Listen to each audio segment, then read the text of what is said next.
Welcome to Charts That Count.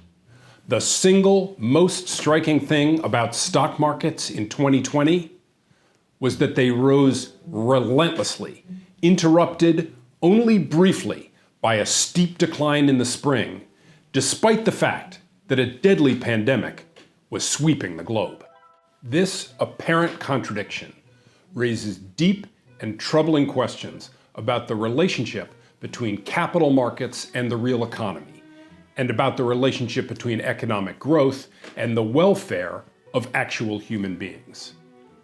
But we know part of this story has to do with interest rates, partly because of central bank activism and partly because of radically diminished expectations for growth. Long-term interest rates crashed as the pandemic took hold, and they have only slowly recovered from there. All else equal, lower long-term interest rates means a lower discount rate on, and therefore a higher value of, the future cash flows from stocks. And that meant that the biggest trade by far of 2020 was buying those companies that had the biggest cash flows far out into the future.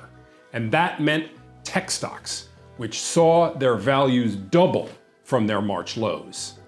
So, the big question for 2021 is whether these rising interest rates and improved performance by cyclical value stocks is the beginning of a true regime change within markets after years of falling interest rates and market leadership by growthy tech stocks.